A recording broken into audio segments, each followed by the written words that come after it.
Hello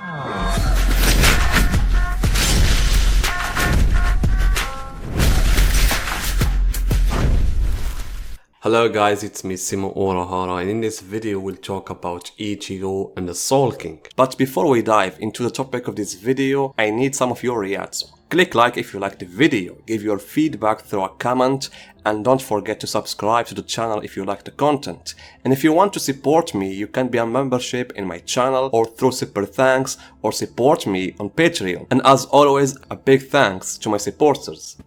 Will Ichigo surpass the Soul King? Perhaps many began to ask this question immediately after the beginning of Ichigo's training with Ichibi, and his talk that Ichigo must exceed the Shinigami level so that he can have the ability to defeat Yūhaba. Because if you look at it, apart from the issue that Ichibi was thinking about the possibility of putting Ichigo inside the cocoon in the case of Ryu's death, but even the idea of surpassing a Shinigami level in order to defeat Yūhaba seems to be a matter of fact rather than a theory, because if we go back to Yūhaba, he defeated the most powerful Shinigami in the story, who is Ichibi, defeated him using the All Might after Ichibi used all his powers that we haven't seen in the story, from a unique ability of Shikai, Bankai, a hidden Kido, and stole several knights from the future, and all of this didn't work in front of Yūhaba. So it seemed clear that being a Shinigami alone was not a sufficient solution to defeat Yūhaba, especially since all the signs that we saw in the story indicate that Yūhaba is the son of Ryo,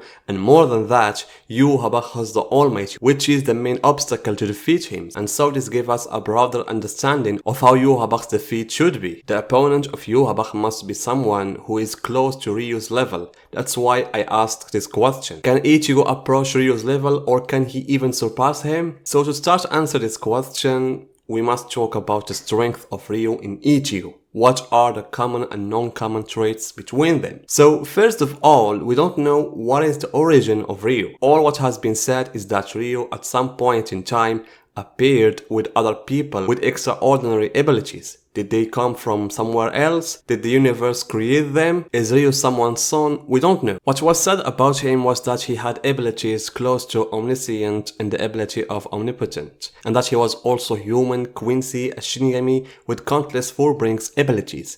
On the other hand, Ichigo was born naturally, but from special parents. One is a Shinigami and the other is a Quincy. And this is what gave Ichigo great spiritual strength since his childhood, as well as the gathering of various powers in him.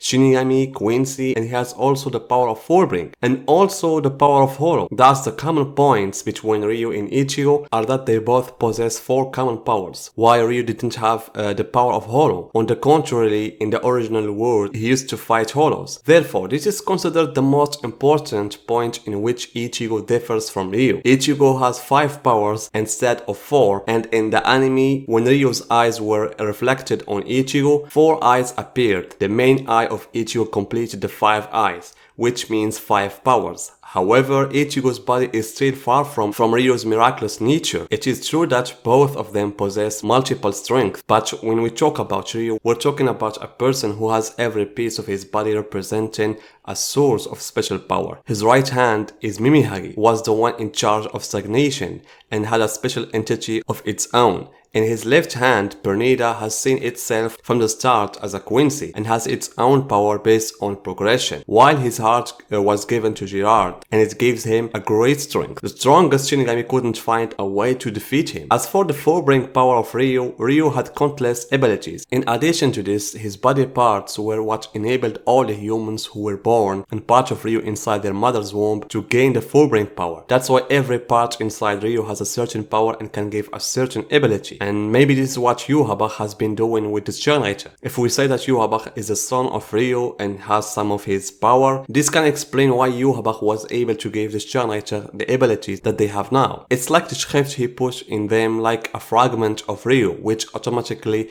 gave them a Fullbring power.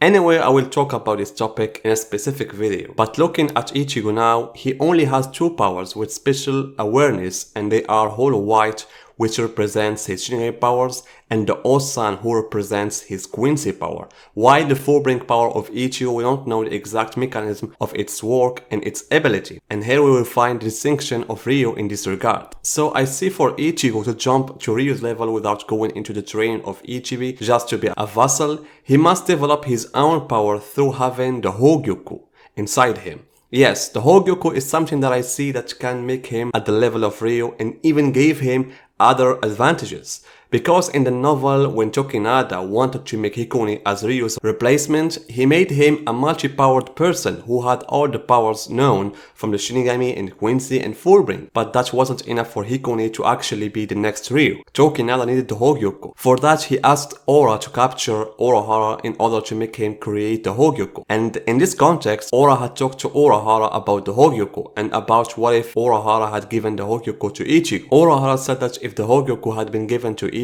it would have been completely different matter. And that's right, because Hogyoku boosts all the powers within a person. I mean, for example, Orihime and Shadow, who are considered mere human beings, but thanks to the Hogyoku, they have awakened a magnificent powers. So, what about someone who already has 5 powers? And each power has a large amount of Ryatsu. There is no doubt that Ichigo's level will have surpassed all races, whether Quincy, Shinigami, Holo, and Fullbring, because if you look at Aizen Sasuke, he was a Shinigami and gained the power of Holo by breaking the boundaries between Holo and Shinigami with Hogyoku. The latter gave him another dimension of strength and Ryatsu that couldn't be sensed, yet Ichigo reached another dimension with the power of the final Getsuga Tensho. Therefore, I say that the Hogyoku is the only way for Ichigo to reach the level of Ryo, with special power in addition to the power of immortality that will give him the greatest superiority. And the last issue remains is the Almighty. What is the way for Ichigo to acquire this ability? This matter may be by Ryo himself. That is, he himself transfers the Almighty to Ichigo, and perhaps what we have seen of the reflection of those powers on Ichigo's eyes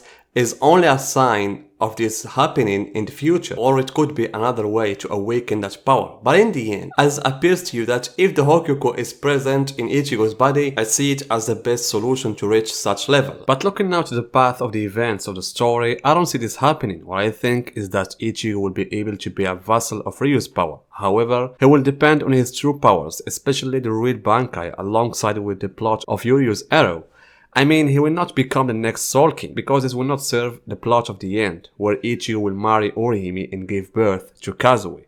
For this, I do not think that the keys that helped in defeating Hyuga will change, like the intervention of Aizen Sasuke or Yurio and so on. However, we'll see a payoff of these things. So guys, what about you tell me your opinion about Ichigo and the Soul King? Can we see Ichigo at some day surpass the power of Ryo, or at least to have the almighty power? Tell me guys your opinions in the comments, and see you guys in my next video.